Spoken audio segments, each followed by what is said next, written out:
A'udhu billahi minash shaitanir rajim. Bismillahir rahmanir rahim. I seek refuge in Allah from the outcast shaitan. Bismillahir rahmanir rahim. In the name of Allah, most gracious and most merciful. Salamun alaikum, dear Muslim believers. In today's video, I would like to talk about the most famous book, Sahih al-Bukhari. I would like to expose teachings of Sahih al-Bukhari because majority of Sunni Muslims or traditional Muslims follow its teaching blindly in the name of Sunnah. People mistake it as the teachings of Islam, and today's Muslim give more importance to Persian man's book even more than the Quran, even more than the Holy Quran. A lot of people hate Islam because of the teachings of Bukhari, and some people become ex-Muslims just because of teachings of Bukhari. There are thousands of hadiths. However, I would like to present most famous ones which contradict with the Holy Quran up and down. So let's begin with the hadith number 6922 in Sahih al-Bukhari. Hadith number 6922, narrated Ikrimah. Some atheists were brought to Ali and he burned them. The news of this event reached to Abbas, who said, "If I had been in his place, I would not have been burned them, as Allah's apostle forbade it, saying, 'Do not punish anybody with Allah's punishment, fire.' I would have killed them, according to the statement of Allah's apostle. Whoever changed his religion, then kill him." So the hadith of Bukhari instruct us to kill those who leave the religion of Islam and adopt any other religion, or become ex-Muslim.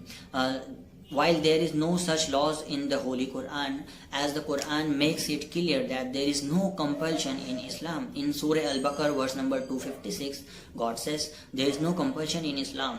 So the teachings of Bukhari is totally against the teachings of Quran. So the teaching of Bukhari is totally against the teachings of Quran. Quran says there is no compulsion in Islam, and Bukhari says whoever changed his Islamic religion, then kill him. So hadith books are totally against the teachings of Quran. Now I would like to discuss how hadith contradicting with each other. In fact, hadith books are contradicting with each other. Sahih Muslim contradicting with Sahih al-Bukhari, and it is mentioned in Sahih Muslim, hadith number 5274. Anas reported, Allah's apostle disapproved the drinking of water while standing. In 5757, Anas reported that Allah's apostle forbade that a person should drink while standing. And it is mentioned in Sahih al-Bukhari, hadith number 5615, narrated an-Nazl. Ali came to the gate of courtyard of the mosque and drink water while standing, and said, "Some people dislike to drink water while standing, but I saw the Prophet drinking water, as you have seen me doing now." So which one is the statement of Prophet? Hadith books are contradicting with each other. Now I will list a few more disgusting, fake and false hadiths narrated against the Holy Prophet. And I can only wish that you will not disgrace your Prophet by accepting the lies that Bukhari's book contain. So let's begin with the hadith. Hadith number 5134, narrated Aisha that the Prophet married her when she was 6 years old, and he consummated his marriage when she was 9 years old. Hisham said, "I have been informed that Aisha remained with the Prophet for 9 years till his death." So the Prophet is looking at a 6 years old child with the intent of marriage, which is a sexual relationship, and that is disgusting. And it is an attack on the honor of our Prophet, and it is clearly disrespecting our Prophet. It is an attack on the honor of our Prophet. Now I would like to discuss next hadith, Sahih al-Bukhari, volume 1, book number 8, hadith number 360. Narrated Jabir bin Abdullah, while Allah's apostle was carrying a stone along with the people of Mecca, the Kaaba wearing an izar, waist sheet cover. His uncle Abbas said to be, "Oh my nephew, it would be better if you take off your izar and put it over your shoulders underneath the stones." So he took off his izar and put it over his shoulders, but he fell unconscious, and since then he had never been seen naked. We are sure that any rational mind would agree that for anyone to remove his trouser, in broad daylight in public is it's a deplorable act of dignity. No matter how exhausted a person maybe, he would never commit such an appalling act. So it is an attack on the honor of our Prophet. This is clearly disrespecting our beloved Prophet. Now I would like to discuss next hadith. Volume 1, Sahih al-Bukhari, book number 5, hadith number 267, narrated Muhammad bin al-Muntatir on the authority of his father that he had asked Aisha about the hadith Ibn Umar. She said, "May Allah be merciful to Abu Abdul Rahman. I used to put scent on Allah's apostle, and he used to go round his wife, and in the morning he assumed the ihram, and the fragrance of scent was still coming out from his body." Hadith number 268, book number 5, Sahih al-Bukhari, volume 1, narrated Qatada.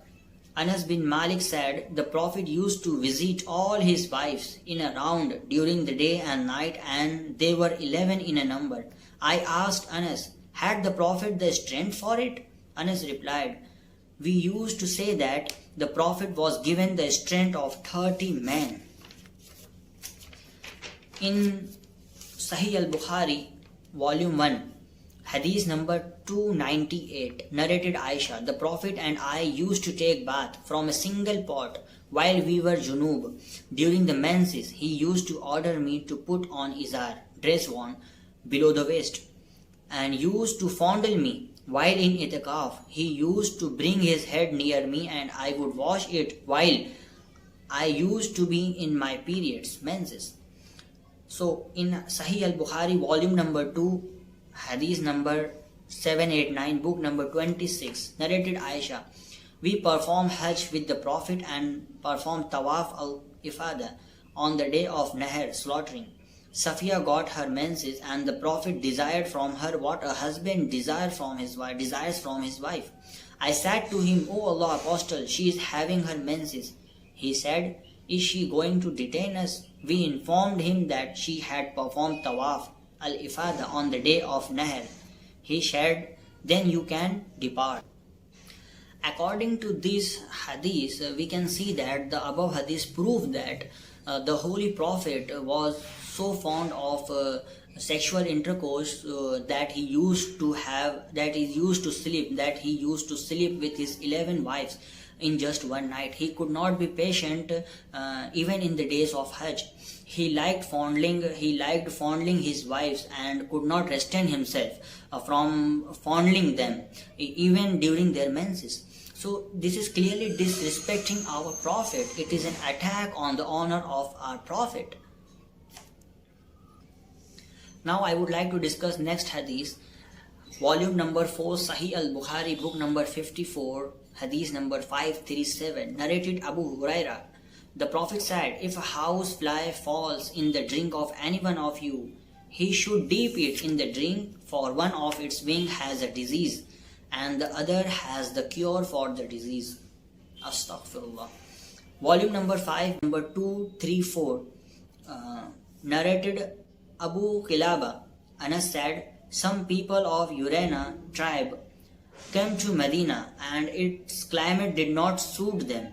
So the Prophet ordered them to go to the herd of camels and to drink their milk and urine as a medicine."